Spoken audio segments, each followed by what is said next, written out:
Thank you, Venkatesh, and thanks all for the opportunity. I think I should give my regards from All India Institute of Medical Sciences, Jodhpur, to the organizers for this opportunity, to Professor Ravi Vankhetkar and Dr. Jayalal and all IMA people, along with my all co-speakers. So no, I'll be very brief because I'll be entrusted with the responsibility of having the burden.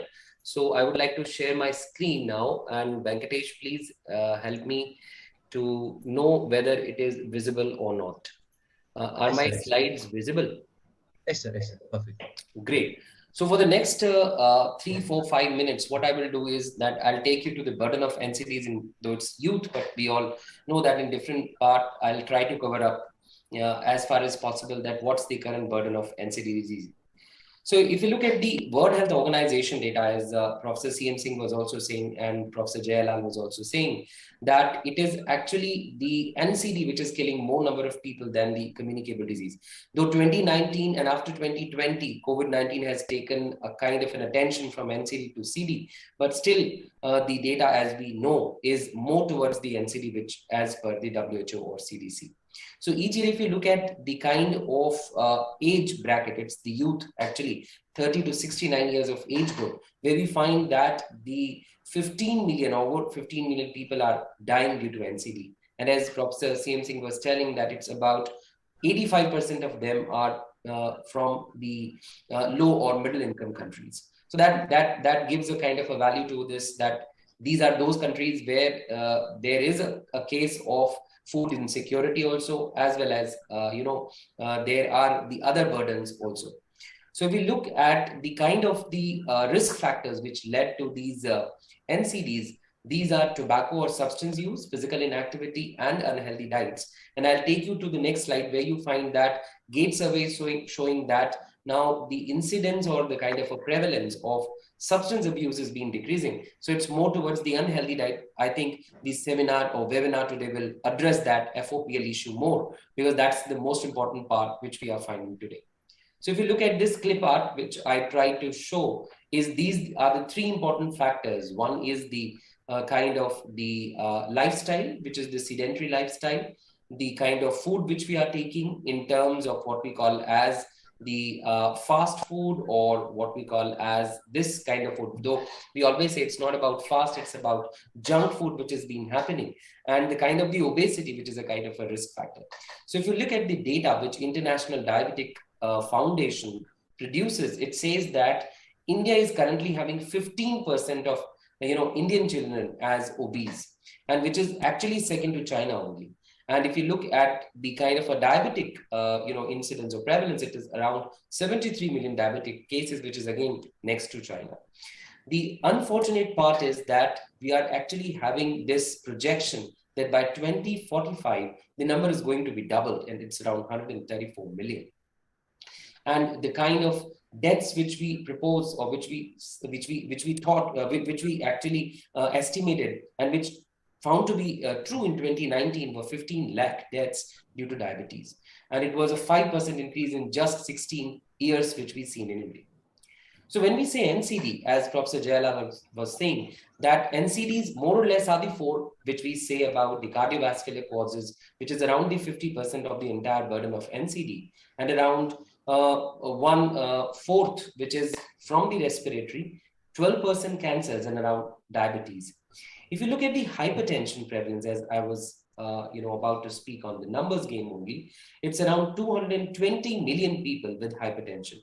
We all know about the rules of halves, and rule of half says that you cut off to half, half, half, and half.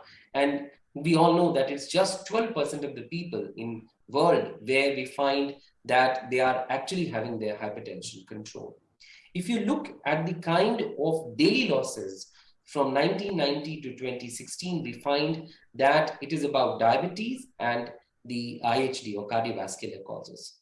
Now, those states, I'll come to those states also, which are giving more numbers, as Professor Jayalal was saying, are from those states which are considered to be the not from the empowered action group, but are the high performing states in terms of the health statistics. So these are from the state of Punjab, or the southern states, or the central or western part of country.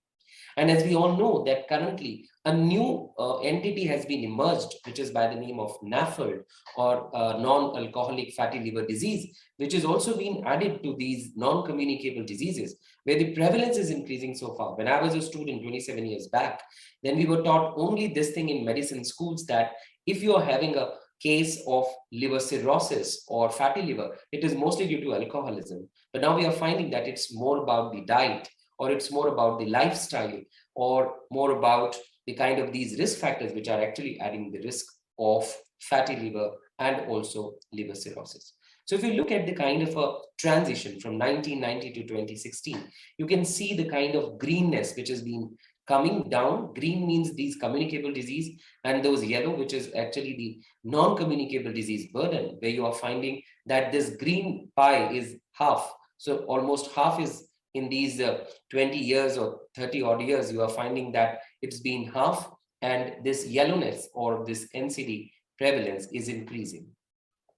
If you look at the prevalence of major non-communicable disease as per the data which has been available so far, you can see that the prevalence data, if you look at the y-axis, it's about the 6.75%.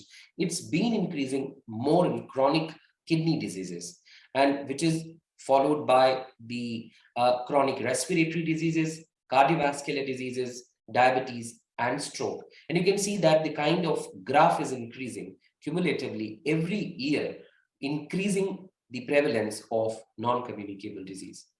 Have a look on the cancers. As we know that the risk factors in non-communicable diseases are common, you can see and you can have a look on the prevalence of breast cancers and oral and cervical cancers, which is increasingly day by day the data as shown in the trend. Now, as NFHS is, or National Family Health Survey, is an important survey agency which tells us about how we are moving ahead. If you look at the male and female prevalence of hypertension and diabetes, you can see that the gap is being decreasing very fast.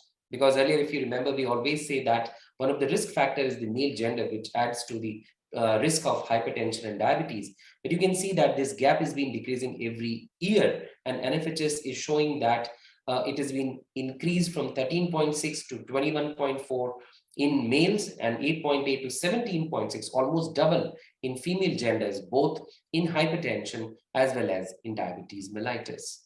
If you look at the cases in overweight and obese, we know that female gender is having more risk of getting obese. So you can see the similar trend is also being there. It's an interesting slide which I would like to show to my colleagues, is about tobacco and alcohol use, where you are finding that when we were talking in our first or second slide about the risk factors, and they were substance abuse, the sedentary lifestyle, and diet, we can see that GET survey is showing that now day by day, the kind of an incidence or the kind of a prevalence of getting the substance abuse among youth is decreasing. And we need to understand that there are other factors like diet which need to be addressed now along with the substance abuse. Now, this is a very interesting slide. You can see this is a kind of epidemiological transition where we are actually showing the kind of communicable versus non-communicable. So it's a kind of a index which we say communicable upon non-communicable diseases. And you can see that in 1990, the entire central India is in red color, which means that communicable diseases are more and non-communicable are less, but they are actually turning out into blue in 2016. That means now the non-communicable diseases are increasing. You can see it's the ratio which is less than 1. Even in states like empowered action states of Uttar Pradesh, Rajasthan, Bihar, where now the load of non-communicable disease is increasing. And as Professor Jailal was saying, that it's more towards those states which are actually good states, supposed to be good states in all indicators, like Kerala, Tamil Nadu, or southern states of the country, or high in Punjab, where we are finding that the incidence of NCD is increasing. The similar pattern is being seen in other, like ischemic heart disease. Yes, definitely the kind of load in chronic obstructive pulmonary disease is a bit similar to the communicable disease, because of the factors we know that in empowered action states, actually it is more in comparison to those where the non-communicable disease are there. I think this is my last slide, because my role was to set the ball rolling and to get more insight about the issues of FOPL in our country, and just to set the stage with the data of numbers. But at the end, I would like to say with the last slide that government is also now having different initiatives to address the issues of non-communicable diseases with the launch of multi-sectoral action plan for prevention and control of NCDs.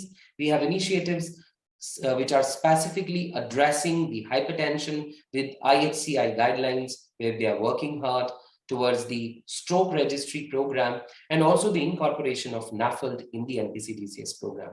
And last but not the least, I think the entire next sessions would be dedicated to this important part of FOPL, where the FSSAI have come up with the drafts of new labeling and display regulations 2019. And I think that is a very important part, which I would also be interested to know, that how these different labeling display regulations 2019 are being launched, or they are being planned to be launched in our country. Thank you all for a patient hearing, and thanks to the organizers for giving me this opportunity. Thank you so much.